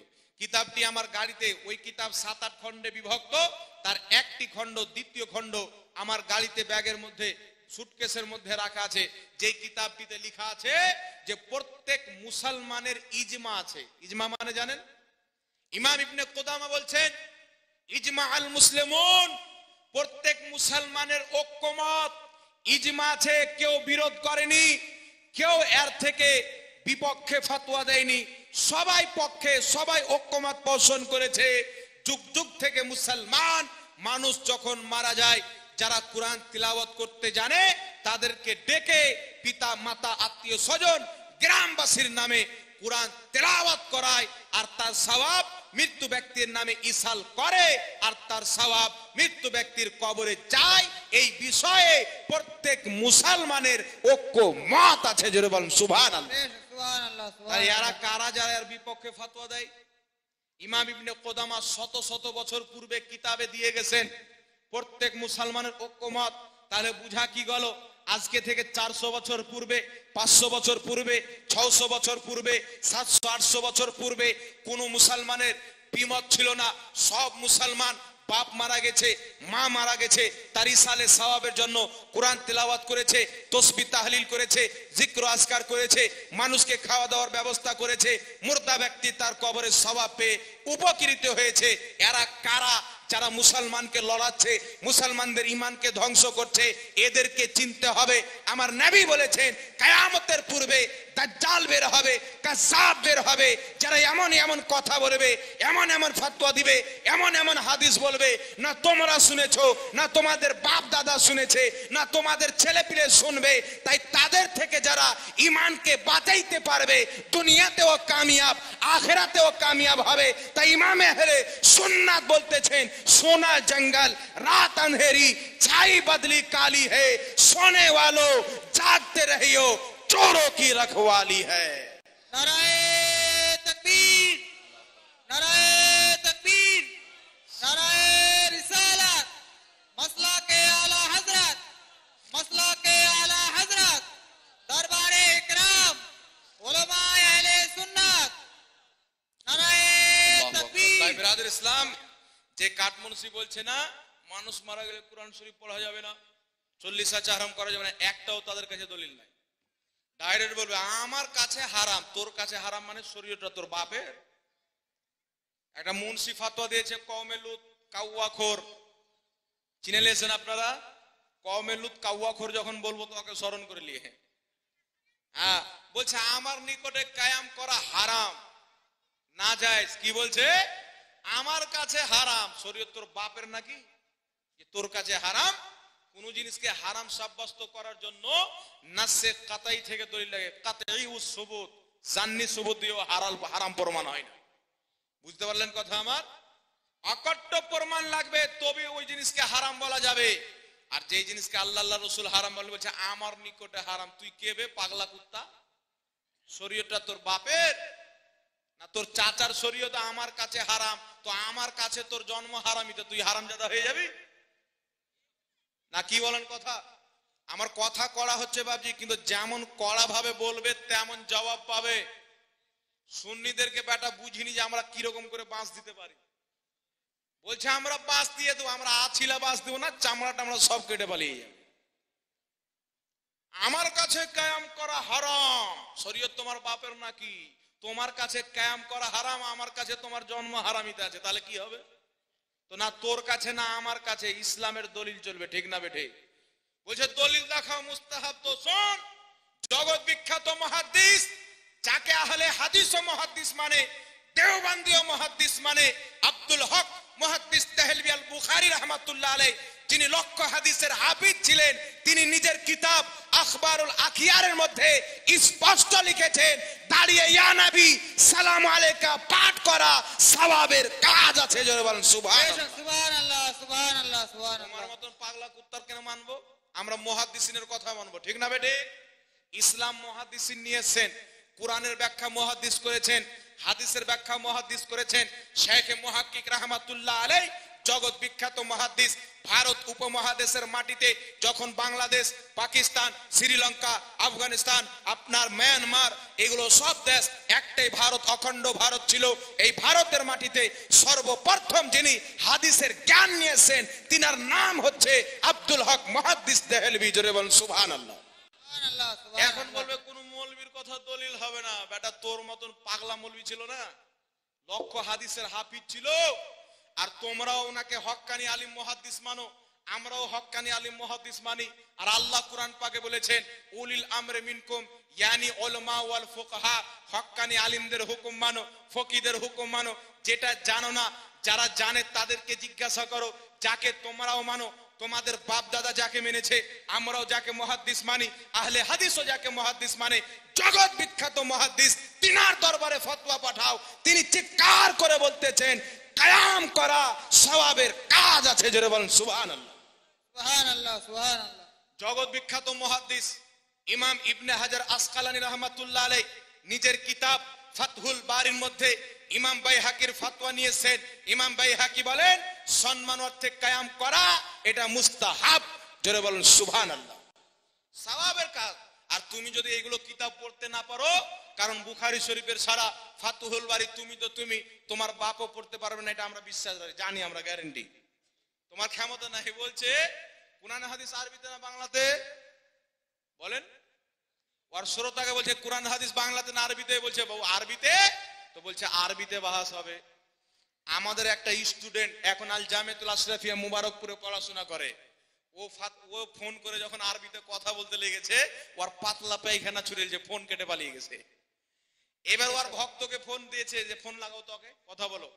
ওর ভক্ত আরবিতে কথা বলছে, তো কি বলছে জানেন? এ আরবিতে কথা বলতে লেগেছে, তো ওকে নাম জিজ্ঞাসা করছে, যে আপনার নাম বলেন। তো এ নিজের নাম বলছে আশিকুর রহমান। এ বুঝতে পারেনি, তো বলছে যে ক্লিয়ার। আরবিতে ক্লিয়ার শব্দ আছে? আরবি বলছে আর ক্লিয়ার শব্দ ব্যবহার করছে। বলছে ঠিক করে বলেন, ভালোভাবে বলেন। আরবি বলবে আরবি, সুন্নিদের সাথে না আরবিতে পারবে, না ফার্সিতে পারবে, না উর্দুতে পারবে, না বাংলাতে পারবে। ইতিহাস সাক্ষী আছে 100 বছর থেকে দেওবন্দি যেখানেই সুন্নির সামনে বসেছে সেখানেই অপমান হয়ে মুনাজারা হেরে ওকে যেতে হয়েছে। হক বাত বেশক। আপনাদের দালখোলাতে মুনাজারা ছিল, জিজ্ঞাসা করবেন, আপনাদের এলাকার লোক অনেক গিয়েছে। এটার সিম মুনাজারা, আপনারা উর্দু বুঝতে পারবেন, কুচবিহারের লোক নাকি? এটার সিম মুনাজারা ইউটিউবে লিখবেন, এরা এত হারামখোর মুনাজারা তো চুরি করে। কিতাব কার আর নাম দিচ্ছে কার, কোথাকার হাওয়ালার কি বলে ফেলে দিচ্ছে, বারবার চুরি করছে, বারবার আমাদের সুন্নি মুনাজির ধরে নিচ্ছে। জোরে বলেন সুবহানাল্লাহ। তাই এদের থেকে ঈমান বাঁচাবেন। ইমাম ইবনে কুদামা রাহমাতুল্লাহ আলাইহি মৃত্যু ব্যক্তির ইসারে সওয়াবের জন্য যারা কোরআন পড়তে জানে তাদেরকে ডেকে একত্রিত করে কোরআন তেলাওয়াত করাকে জায়েজ বলেছেন। এটা যুগ যুগ থেকে চলে আসছেন। তিনি বলেছেন সমস্ত মুসলমানের এত ঐক্যমত আছে, কেউ বিরোধিতা করেনি। আজকে যারা বিরোধিতা করছে এরা মুসলমান, এরা হলো ভেড়া, কাউয়াখোর, প্রসাদখোর, কওমে লূত। এদের থেকে ঈমান বাঁচাইতে হবে, হক্কানি আলিম ওলামার বক্তব্য শুনতে হবে। আর পিতা মাতা আত্মীয় স্বজন যখন মারা যাবে তার নামে অবশ্যই ইসালে সওয়াব করবেন। বুঝতে পারছেন? শয়তান এখন বাড়িতে ঘুমিয়ে আছে, বলছে আহলে হাদিসের মতন বাচ্চা জন্ম দিয়েছি, দেওবন্দের মতন সন্তান জন্ম দিয়েছি, আমি কি, আমি তো পাও হিলাচ্ছি, আমার কাজ ও আরাই করছে এখন। বুঝতে পারছেন?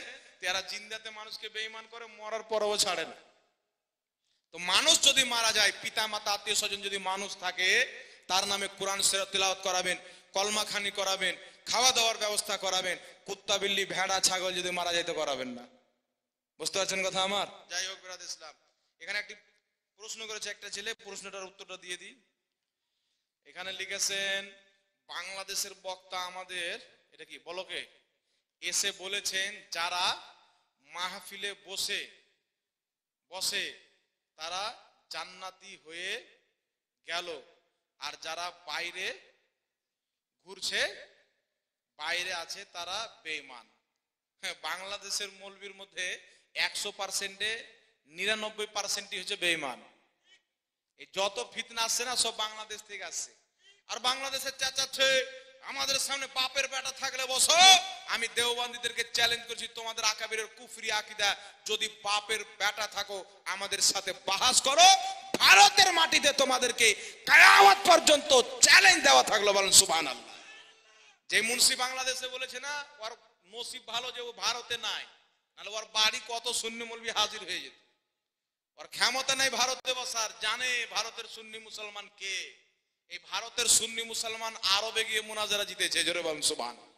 তো তোমরা কি পায়জামা ছাপ, তোমাদের দর কত দূর আমরা জানি। তোমরা ফেতরা খানেওয়ালা, ওসুল আর যাকাত মাদ্রাসার নামে তুলো, নিজের পেটে ভর, তোমাদেরকে ভালো করে আমরা চিনি। তো ও মৌলবি ভুল বলেছে, কেউ বাইরে যদি থাকে তার দুর্ভাগ্য, স্যার দুর্ভাগ্যতা যে কিছু শিখতে পেল না, বোকামু কাজ করলো, বেয়াদব বলা যেতে পারে। গুনাহগার বলে দিত একটা আলাদা বিষয় হতো, ডাইরেক্ট বলছে বেঈমান, হায়রে পাগলা লোক। এই জন্য বাংলাদেশের বক্তা কোনদিন ডাকবেন না।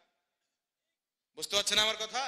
আমাদের ভারতে বক্তার কমি আছে, বাংলাদেশের বক্তা খবরদার ডাকবেন না। আপনি যদি জানলা নিয়ে, দূরবীন নিয়ে, ডিএসএলআর ক্যামেরা নিয়ে আর আইফোন কিনে যদি ক্যামেরা করে যাচাই করেন বাংলাদেশে, খুঁজতে খুঁজতে হয়তো 2-4টে ইমানদার পাবেন মৌলবি ভালো, যারা ভালোভাবে বক্তা দেয়। আছে অনেকই ফেমাস যারা, আর এমনিতে যারা ফেমাস বক্তব্য দেয়, হ্যাঁ হুজুর আমি সুন্নি পাকা সালাম কিয়াম করব, ডাকেন জালসাতে, জালসাতে এসে বক্তব্য দিয়ে সালাম ক্যাম করে 50,000 টাকা নিয়ে গেল, আর বাংলাদেশে গিয়ে বলছে ক্যাম করা হারাম। বুঝতে পারছেন? যারা ক্যাম করা হারাম বলে ওদের অবস্থা এরকমই। তো এই বেঈমানদের থেকে ঈমান বাঁচিয়ে রাখবেন। তুই করবি না, তুই করিস না, তোকে কে করতে বলছে? আল্লাহ চাই না যে তুই আল্লাহর হাবিবের শানে দাঁড়া, এটা আল্লাহ চাই না। তো আমরা কি করব? আল্লাহ সুন্নিদের ভাগ্যে রেখেছে যে সুন্নিরা নবী তাজিমে দাঁড়িয়ে সালাম দেয়। জোরে বলেন সুবহান। এখন ওরা বলছে নবীকে দাঁড়িয়ে সালাম দেওয়া কোন কিতাবে আছে? তো তোমার বাপ যখন জুম্মাতে খুতবা পড়ে তখন দাঁড়িয়ে সালাম দেয় না বসে? খুতবার মধ্যে সালাম আছে না নাই? ওর বাপ মরবে তো জানাজার নামাজ পড়বে তো নবীর দুরূদটা দাঁড়িয়ে পড়বে না বসে পড়বে? কথা বলেন। একটা আবু তো আদনান বলে পাগলা বোকা লোক আছে বাংলাদেশে, খ্যাপা মাদ্রাসে ওর বাপও পড়েনি, ওই বাংলা কিতাব পড়ে দুই একটা বক্তব্য ইতিহাসে দিয়ে দিয়েছে, দাজ্জাল আসবে, ইয়াজুজ মাজুজ আসবে, ওয়াকি বোকারা নিয়ে টানাটানি করছে। ওই বিশাল বড়দের মৌলবি ওই বলছেন নামাজে আমরা বসে সালাম দিচ্ছি, আল্লাহর নামাজে বসে শিখিয়েছে, আর তোমরা দাঁড়িয়ে সালাম দাও। আল্লাহর চাইতে বেশি বুঝো। ও মনে হচ্ছে কোনদিন জানাজার নামাজ পড়েনি। ও জানাজার নামাজে তো যখন সালাম দেয় তখন বসে যায় মনে হয়, নাকি?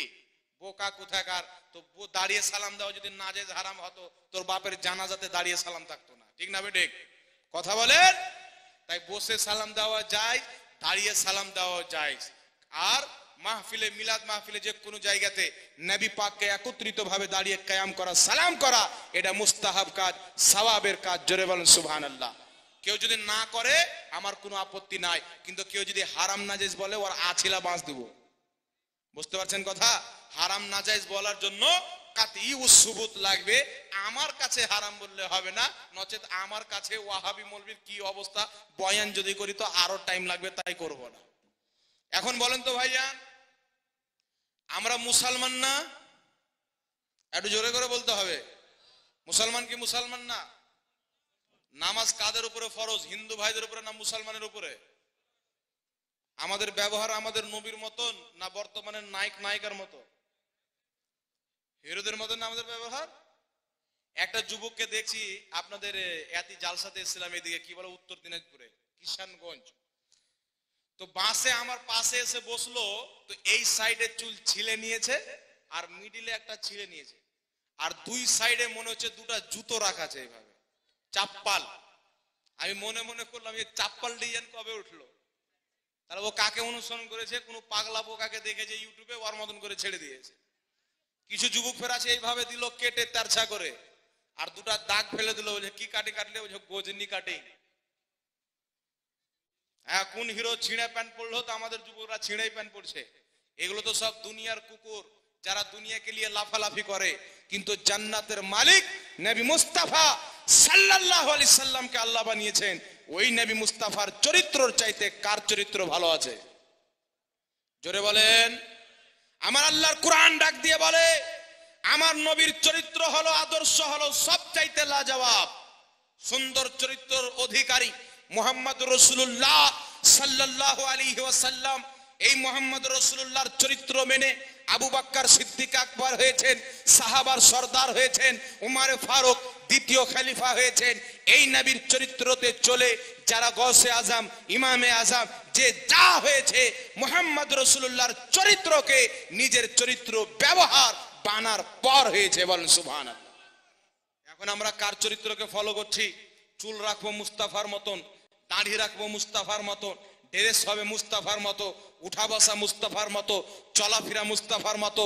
আপনার প্রত্যেকটা কাজ আমার নবী মুস্তাফার মতো যখন হয়ে যাবে, আমার রব্বুল আলামিন আপনাকে নিজের বন্ধু বানিয়ে নেবে। বলেন সুবহানাল্লাহ। কিন্তু আমাদের চরিত্র কার মতো? এখন বলতে যদি বলি যুবক নামাজ পড়বো, হ্যাঁ পড়বো, মরার পরে কিছু দেখা যাবে না। কিছু লোক তো বলে মরবো তখন দেখা যাবে, বল না? বলে দাঁড়ি টাড়ি পাকো খুঁজে তো নামাজ পড়বো। মালকুল মত বসে আছে, আর দাঁড়ি পাকবো তেবি যাবো নাকি? আপনার দাড়ি পাকবে তেবি মালকুল মত আসবে? কথা বলেন। কবে আসবে কেউ গ্যারান্টি দিতে পারবেন? তাহলে কেন সময় চাচ্ছে? আল্লাহ নামাজ ফরজ করেছেন, নামাজ পড়তে হবে কি হবে না? একটু জোরে বলতে হবে। মরার পরে কিছু দেখতে পারবেন না। আপনার যখন আত্মা বের করা হবে নিজের হাতে নিজের পোশাক খুলতে পারবেন না, নিজে গোসল করতে পারবেন না, নিজের কাফন পরতে পারবেন না, নিজে চলে কবরস্থান যেতে পারবেন না। আপনি তখন কি দেখবেন? যখন আপনাকে কবর রাখা হবে, আপনার গালের মাংস গোস্তগুলিকে পোকামাকড় চিবিয়ে চিবিয়ে খাবে, আপনার দেহকে চিবিয়ে চিবিয়ে খাবে। আপনি তখন কি করে নেবেন? আরে রাস্তায় যখন কুকুর মারা যায় 2-3 দিন পর তার শরীরে পোকা লেগে যায়, আমার আপনার শরীরে পোকা লাগবে। যে চেহারাকে পাউডার লাগিয়ে আর সাবুন লাগিয়ে রোজ রোজ ধোয়াধুয়ি করি, এই চেহারাকে পোকামাকড় চিবিয়ে চিবিয়ে খাবে, আপনার শরীরের মাংসকে পোকা কেমড়ে কেমড়ে খাবে। ওই সময়তে আপনি কিছু করতে পারবেন না। যদি কিছু করতে হয় এখন করতে হবে।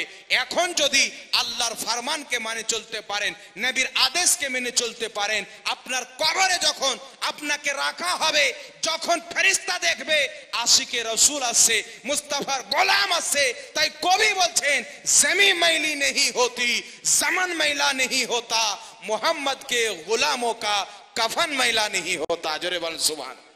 আল্লাহ আল্লাহর কাজ করে যান, আপনার কাফন পর্যন্ত ময়লা হবে না। ইউটিউবে দেখবেন অনেক দেখতে পাওয়া যায় 500 বছর পর আল্লাহর ওলির একটা মাজার শরীফকে ভাঙা হয়েছে রোড পড়ে যাওয়ার কারণে। ভাঙার পর 500 বছর পর তুলছে, যেমনকার কাফন যেমনকার চেহারা 500 বছর পূর্বে দাফন করা হয়েছিল, আজকে 500 বছর পরে তেমনই আছে। জোরে বলেন সুবহানাল্লাহ। আল্লাহর কাজ করে যাবেন দেবী তো আপনি কি করবেন? দেহলি আপনার দেহ তো পোকা খাবে, পোকামাকড় মাটি চিবিয়ে চিবিয়ে খাবে, আপনি কি করবেন বলেন? তাই নামাজ ছাড়া আমাদের কোনো উপায় আছে? কথা বলেন, উপায় আছে? তো নামাজ পড়তে হবে কি হবে না? একজন ব্যক্তি বলেন তো যে হুজুর এতদিন নামাজ পড়েন, আজকে থেকে ইনশাআল্লাহ নামাজ পড়বো।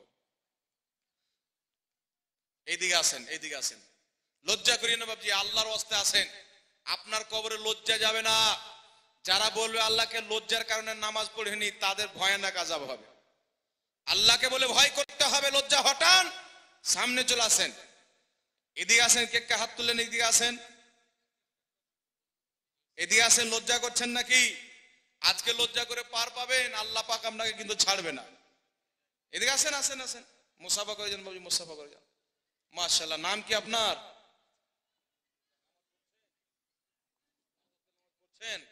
তো আপনি নামাজ পড়ছেন, তো আপনি আসলেন যে এতদিন নামাজ পড়েনি, আজকে থেকে বলেন ইনশাআল্লাহ নামাজ পড়বো। হাত উঠিয়ে বলেন, আসতে লজ্জা লাগতে পারে। একজন ব্যক্তি বলেন তো হুজুর আমি আজকে দাড়ি ছেড়ে দিলাম। একজন কোন বাপ কোন ভাই আমার আল্লাহর ওয়াস্তে আল্লাহকে সাক্ষী রেখে, আর এখানে আল্লাহ বান্দা যারা আজকে আল্লাহ আল্লাহ রাসূলের গুণগান শুনতে এসেছেন, ফরমান শুনতে এসেছেন, তাদেরকে সাক্ষী রেখে একজন ব্যক্তি বলেন তো হুজুর আজকে থেকে আমি দাড়ি ছেড়ে দিলাম ইনশাআল্লাহ। আছেন কোন একজন ব্যক্তি? একজন নাই, একজন ব্যক্তি নাই। একজনও যদি দাড়ি না ছাড়েন, আজকে নামাজ না ধরেন, মনে করবো যে আজকের জালসা আল্লাহর দরবারে কবুল হবে কিনা গ্যারান্টি নাই। আছেন একজন ব্যক্তি, কোন বাপ আমার যে হুজুর আজকে থেকে ইনশাআল্লাহ আল্লাহকে রাজি করার জন্য দাড়ি ছেড়ে দিলাম? আছেন? আল্লাহকে রাজি করার জন্য আছেন আল্লাহর বান্দা? আজকে আল্লাহকে সাক্ষী রেখে চেহারাতে দাড়ি সাজান, আল্লাহ আপনার অন্ধকার কবরকে জান্নাতের আলো দিয়ে সাজিয়ে দিবে। জোরে বলেন সুবহানাল্লাহ। আছেন কোন একজন বাপজি আমার? কেউ নাই? দাড়ি ছাড়বেন আজকে থেকে? নারে তাকবীর, নারে রিসালাত, মাসলাকে আলা হযরত, ফাইজানে গৌসে আযম, ওলি আল্লাহ কা দামান, হক্কানি পীর কা দামান। নারে তাকবীর, নারে রিসালাত। এই দেখেন যুবক ভাই আমাকে বলছে হুজুর আমি আপনার বক্তব্য খুব শুনি, যাক ওই আমার লাজটাকে রাখলো, আজকে থেকে দাড়ি ছাড়লো ইনশাআল্লাহ। আর কেউ নাই? তো যুবক ছেলে রাখে দিল, আমার বুড়া বাপ যেটা লজ্জা করে, করে না? এই যুবকদের চাইতে বুড়ারা বেশি দাড়ি কাটে। জি, সকাল হলে বেলেট নিয়ে বসে গেল, ওই খুর নিয়ে, আর এইভাবে কাটবে, গাল টেনে টেনে। মানে বুড়া হয়ে গেছে, গাল টাল ধসকে গেছে, তো কাটবে। মনে হচ্ছে দাড়ি কাটার 1 ঘন্টা পর বিয়ে করতে যাবে। পাগলা বোকা কোথাকার, তুই তো বুড়াবে, তোকে দেখে কোন মেয়ে বিয়ে করবে? এই বয়সে দাড়ি কাটে বোকা। এরকম বুড়া নাই? চেক করেন এখানে কত বাপজিকে পেয়ে যাবেন বুড়া হয়েছে, 1 পাও কবরে, মালকুল মত আসছে, এখন রাস্তাতে আছে, ওই দাড়ি কাটছে বারবার প্রত্যেক দিন। আর কি অবস্থা হবে? মুক্কা মারবে ফেরেশতা, দাঁত মুখ সব ভেঙে দিবে। লজ্জা শরম কিছু নাই। মুসলমান এক পাও কবরে নামাজ পড়ে না, কাল বাদ পরশু মরে যাবে, দাড়ি সাদা হয়ে গেছে, আর রোজ রোজ চেঁচে মানুষ যেন বুঝতে না পারে আমার দাড়ি সাজা হয়েছে। তোর চামড়া দেখে তো বুঝে লিছে আর সব শেষ আছে, খালি ঢোল বাজবে, ভিতরকার মাল শেষ, জানে না? দাড়ি কলপ করা হারাম। যারা দাড়িতে কালো কালার করে তাদের উপরে আল্লাহর লানত। বুঝতে পারলেন? খবরদার কালো কালার করবেন না, লাল মেহেন্দি লাগাবেন, নেকি পাবেন। সুবহানাল্লাহ বলেন। কালো কালার করবেন না। তো এখন খুঁজেন স্টেজে কত পেয়ে যাবেন আমার বুড়া বাবজিরা, দাড়ি কাটে না, এমন ভাবে দাড়ি কাটে, আল্লাহু আকবার, কি বলবো, মনে হচ্ছে যে দুটা বিয়ে দেওয়া যাবে এখন। জি, লজ্জা শরম কিছু না, এরকম মুসলমান। এমনি তো আর আমাদের উপরে আল্লাহর আযাব আছে না, ঠিক না বে ঠিক? নামাজ পড়তে বলো, ওই বুড়াকে বলেন যে চলো মোড়ে হেঁটে যাব 2 কিলোমিটার, তোমাকে চা খাওয়াবো, চলো, কি সুন্দর দৌড় দিবে। আর যদি বলো যে বাবজি মরে তো যাবে, চলো মসজিদে একটু আল্লাহ করে নাও, আল্লাহর জিকির আজকার ইবাদত কিছু করো, যাবো বেটা যাবো, একটু আর বয়স হোক। আর বয়স কি হবে রে, তোর বাড়ির পিছন দিকে দাঁড়িয়ে আছে, কবে সে হাত বাড়িয়ে দিবে, সব আমও চলে যাবে, ছালাও চলে যাবে, ঠিক না? আমি ঠিক? তো বুড়াদেরকে দাড়ি ছাড়তে হবে কি হবে না? কোন বয়স্ক বাবজি আছেন যে বলেন যে বাবজি ভুল করেছি, দাড়ি কেটে আর কাটবো না, ইনশাল্লাহ আজকে দাড়ি ছেড়ে দিলাম? আছেন কোন বুড়া বাবজি? নাই? কুলবেড়িয়া নাকি পূর্বপাড়া 2 নম্বর ওয়ার্ড কেউ নাই? একটাও বুড়া বাবজি দাড়ি ছাড়তে রাজি না? তাহলে দাড়ি কেটে দেখান তো আমাকে হাত, কালকে আপনার বিয়েটা দিয়ে যাবো এখান থেকে। হ্যাঁ, কালকে এখানে না হলে কাটিহার যাবো, ওখানে অনেক মেয়ে পাওয়া যায়। হ্যাঁ, কাটিহারের দিকে, বিহারে, ওই কাটিহার থেকে আপনার বিয়ে দিয়ে নিয়ে আসবে, এমন কালো কসকসা মেয়ে দেবো, খুঁজেই পাবেন না রাত্রে। আল্লাহু আকবার কবির, একবার জোরে বলেন তো সুবহানাল্লাহ। আর একটু জোরে বলতে হবে ইয়া রাসূলুল্লাহ। এখন দুরূদ শরীফ পাঠ করেন, আল্লাহুম্মা সাল্লি আলা সাইয়্যিদিনা মাওলানা মুহাম্মদ ওয়া আলা আলি আমাকে দিয়ে সাইয়্যিদিনা মাওলানা মুহাম্মদ সাল্লাল্লাহু আলাইহি ওয়াসাল্লাম। এই বিরাদর ইসলাম শুনেন, আল্লাহ তাবারাক ওয়া তাআলা আমাদেরকে সৃষ্টি করেছেন। আমাকে একটু আপনারা কথা বলেন, উত্তর দিবেন তো? কিছু প্রশ্ন করব। আমাদেরকে চোখ কে দিয়েছে? আমার মা বোনেরা যারা পর্দার আড়াল থেকে দেখছেন, আপনারাও ওখানে মনে মনে বলেন তো, আমাদেরকে চোখ কে দিয়েছেন? জোরে, চোখ কে দিয়েছেন? হাত কে দিয়েছেন? পাও কে দিয়েছেন? দেহের মধ্যে আত্মা কে দিয়েছেন? ভুঁটি কে দিয়েছেন? ভাত খাওয়ায় কে? হজম করায় কে? চলাফেরা করায় কে? নিঃশ্বাস নেওয়ায় কে? চোখের জ্যোতি কে দিয়েছে? শোনার শক্তি কে দিয়েছে? বলার শক্তি কে দিয়েছে? হায়াত কে দিয়েছে? মওত কে দিবে? তো এত কিছু আল্লাহ কি জন্য দিয়েছে? কি জন্য দিয়েছে? আল্লাহ বলছেন, ওয়ামা খালাকতুল জিন্না ওয়াল ইনসা ইল্লা লিয়াবুদু। আল্লাহ বলছেন, আমি মানব জাতিকে, জিন জাতিকে আমার ইবাদতের জন্য সৃষ্টি করেছি। জোরে বলেন সুবহানাল্লাহ। সুবহানাল্লাহ। আল্লাহ যে তোমাকে চোখ দিয়েছে না, যারা অন্ধ আছে তাদেরকে জিজ্ঞাসা করো তার চোখ নাই, তার কি অসুবিধা। আমার নবী বলছেন যে পিতা মাতার চেহারা মোহাব্বতের নজরে একবার তাকাবে, আল্লাহ একটা কবর হজের সওয়াব দিবে। যাকে আল্লাহ চোখ দেয়নি, মা বাপকে দেখতে পাই না, আল্লাহর ঘর মসজিদ দেখতে পাই না, জালসা শুনতে এসেছে, বক্তব্য দিচ্ছি মৌলভী জাহাঙ্গীরকে দেখতে পাই না, এত শ্রোতাকে দেখতে পাই না, বন্ধু বান্ধবকে দেখতে পাই না। আপনি চিন্তা করেন, আপনার চোখের জ্যোতি যদি আল্লাহ এক্ষুনি বন্ধ করে আপনাকে অন্ধ করে দেয়, আপনি কি আল্লাহর কিছু করতে পারবেন? কেউ আসছে?